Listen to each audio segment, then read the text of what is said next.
L'altra cosa che preoccupa a tutti i cantanti di tutte le corde sono gli acuti, evidentemente. Sì. Qualche segreto sopra gli acuti che possa compartire? Beh, gli acuti vengono della notte precedente. Se fai bene la notte precedente con i musicisti come Verdi e come i Donizetti che hanno saputo ovviamente perfettamente a scrivere per le voci, se tu hai un problema con l'acuto, guarda quel che è scritto prima, sia ritmicamente oppure la vocale giusta italiana, perché parliamo del canto italiano, ma è lo stesso in francese. Perché questa generazione romantica ha saputo scrivere per la tecnica vocale e si vede. Non mettono mai, specialmente Verdi che da questo punto di vista è il genio assoluto, anche per altri punti di vista, però veramente tecnicamente è un genio assoluto. Se tu guardi come è scritto un'aria di Verdi, non c'è mai una vocale aperta e un'altra aperta, c'è mai. C'è un'aperta, allora qui sarà chiusa. Ti parlo della vocale naturale nella lingua italiana, Sì, sì. non di una cosa che tu stai facendo tu, no. È scritto un'aperta, sarà una piccola qui, e al contrario, se è scritto un'aperta, sarà una piccola qui. Mai piccola piccola, mai aperta aperta. Allora, consiglio per l'acuto, modestia, umiltà. Fai una A se è scritto una A e una E e non una E, perché io voglio fare il suono sopra e vedrai che tua E sarà molto bella perché avrai fatto una bella A. Umiltà. L'ha scritto lui, non l'ha detto Ludovic Teslier. Tante volte sono degli acuti che non hanno scritto i compositori e noi cantanti lo facciamo ugualmente, che forse... No, allora, per esempio nelle cadenze, le cadenze sono la nostra libertà, no? Sì. Insomma, quindi, però allora devi conoscere la tecnica vocale e scrivere una cadenza che ti porta all'acuto, che non ti mette in difficoltà. E quindi, secondo le regole della tecnica vocale, se tu sbagli questa regola di un aperto, un coperto o di un coperto, un aperto, sarai in difficoltà. Anzi, in un certo repertorio, dopo Verdi già Puccini e altri, hanno cominciato da fare aperto-aperto. È una tecnica un po' diversa, non è più belcantistica e quindi molto pericolosa, perché quando canti questo repertorio, allora necessiti un appoggio di ferro per mantenere questa apertura verso l'acuto, perché non hai la clessidra. Yeah. E questo è molto pericoloso. Sono due vie di cantare diverse, c'è una che è veramente sana se tu la conosci e se tu fai veramente le cose con onestà, e c'è un'altra che ci porta a gridare se tu non sai usare veramente il fiato. Infatti, se tu non hai l'età, e perché l'età? Perché l'esperienza. Sì. Allora tu ti perdi e sei morto, perché non c'è via di ritorno. Sì, è vero. E questo è il coso. Beh, finiamo questa interessante intervista. Io sempre mi piace, per finire, di fare la tipica domanda dei consigli per giovani, eccetera, ma mi piace domandare questo. Che consiglio daria lei ai principianti che nessuno ha detto lei quando era lei principiante? Si esiste. Molto. Ma sono stato fortunato, io sono privilegiato, no? Perché ho incontrato delle persone buone, che non capita sempre, che mi hanno voluto il bene e che mi hanno dato i consigli pragmatici, semplici, dall'inizio proprio. Mio professore all'inizio, quando l'ho incontrato, avevo 18 anni, 19, e mi ha sempre detto 2 o 3 cose molto semplici, e particolarmente la pronuncia, perché ci salva, è la verità. E il fatto di non stancarmi mai, questo è molto importante. Perché ogni tanto può sembrare un po' strano, ma tu lo sai, ci sono professori che dicono sei un po' stanco, è normale perché no, non è normale per niente. Se tu ti stanchi è infatti che che tu stai cantando sia male oppure un repertorio che Sì, è che un non po' ti va, difficile sì. per te, che tu non hai la voce per cantare questo. Basta, fuggire in Sì. questo caso subito. Quindi quando una persona all'inizio proprio ti ha fatto questi consigli meravigliosi, cosa ti manchi dopo per la strada? Giudizio,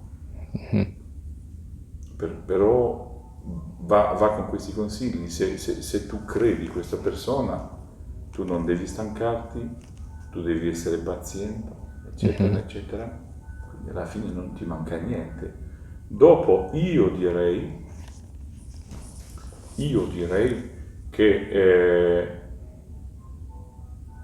ho fatto un'intervista un'altra volta e mi chiedeva anni fa il giornalista quanto tempo sta lavorando al giorno, che non è una domanda stupida per niente, perché Sì. quando tu sei fuori non sai. E la risposta mia, come sempre un po' burlesca, no? Ho risposto 24 ore al giorno. E quindi i giornalisti mi dicono, questo non si può lavorare 24 ore al giorno.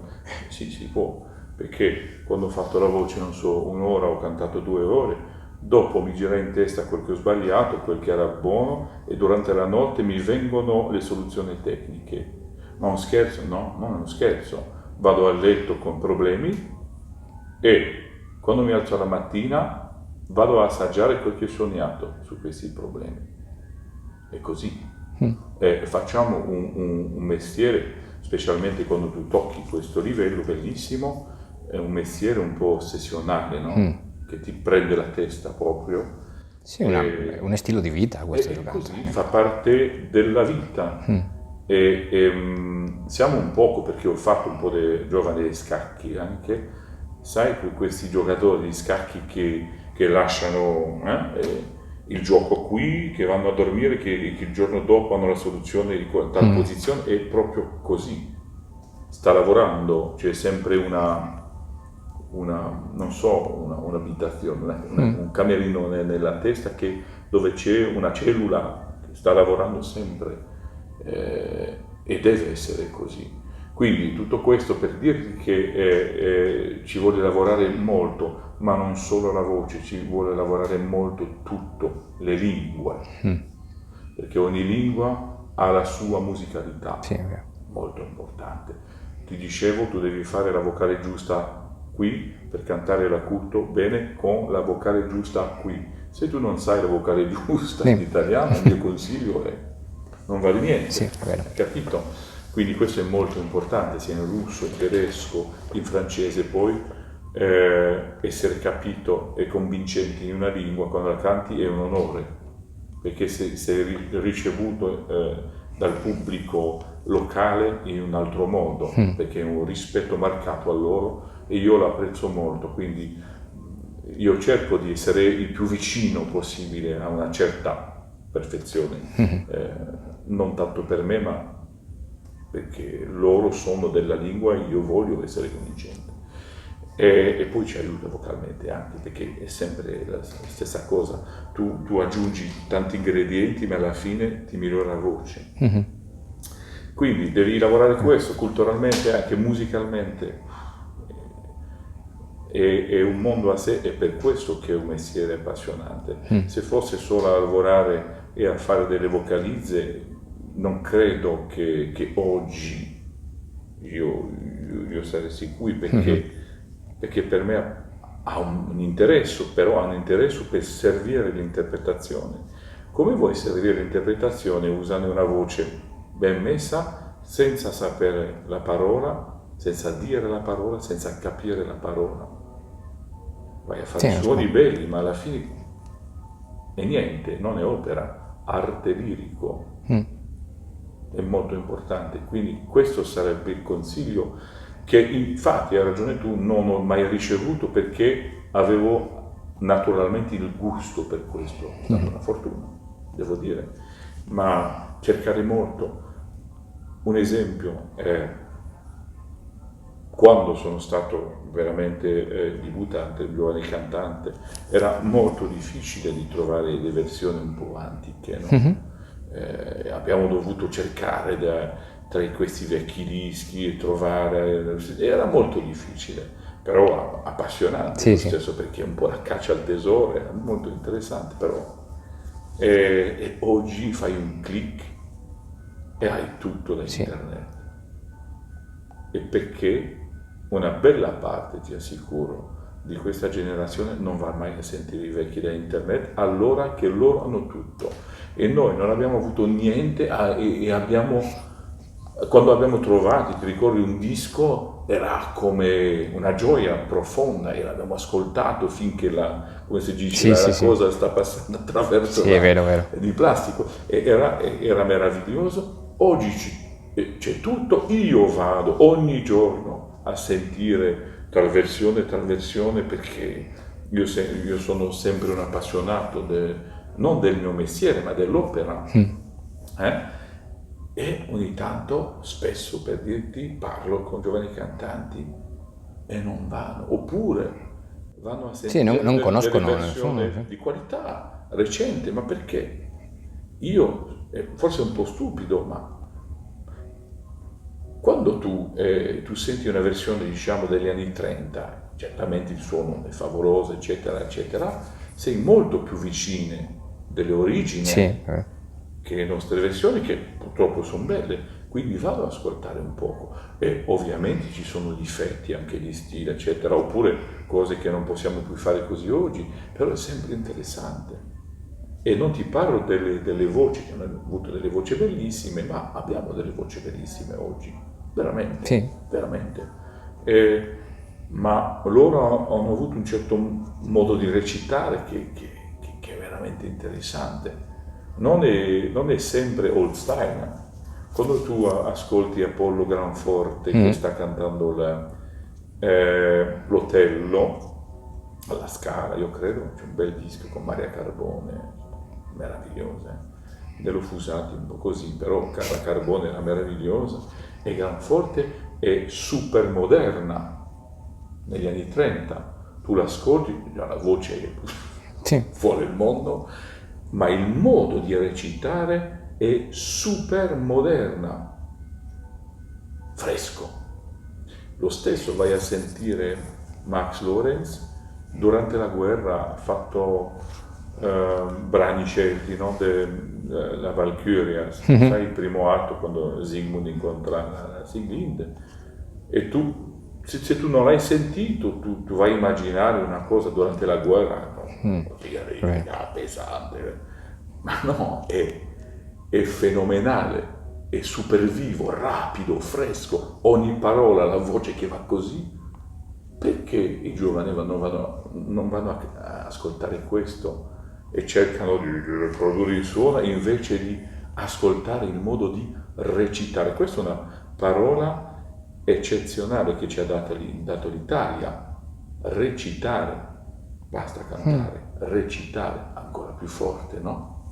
Ma se tu vai a sentire questi vecchi hai il senso della recitazione. Io sto studiando Andrea Sceni adesso e sono andato a sentire uno dei miei amori in video e quello certamente c'è Piero Cappuccini che è eccezionale, ma c'è anche un altro che in questo punto mi interessa molto sulla recitazione, è Giuseppe Taddei.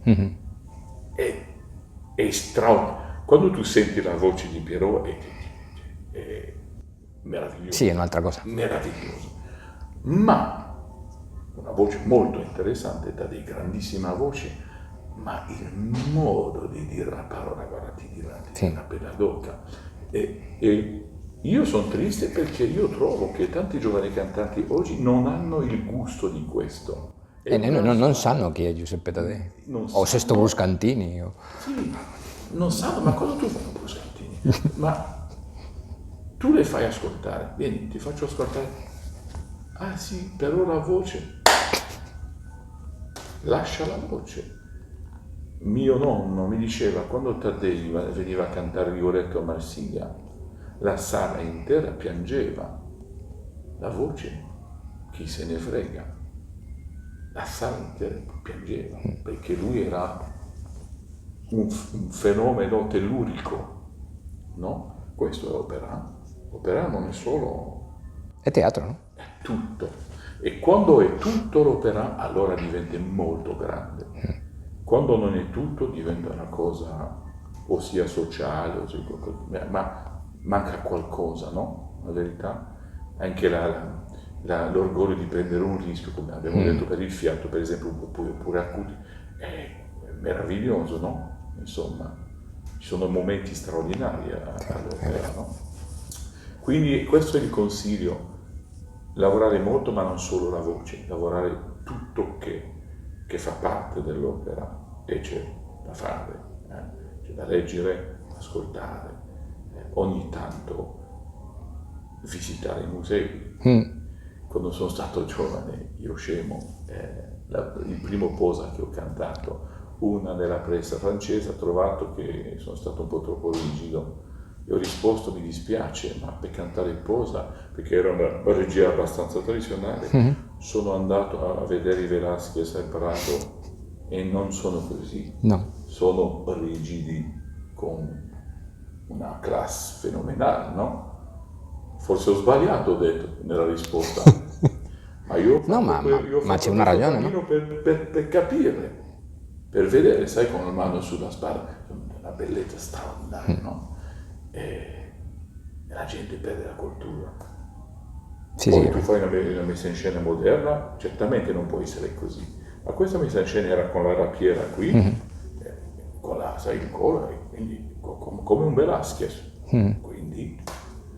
E la gente ti fa una critica perché tu non sei relax abbastanza. Ma tu puoi immaginare un Posa di tradizione relax con Filippo II? No, non credo che sarebbe la migliore. Siamo andati all'Escorial, non è un posto per essere relax, è un posto minerale, no?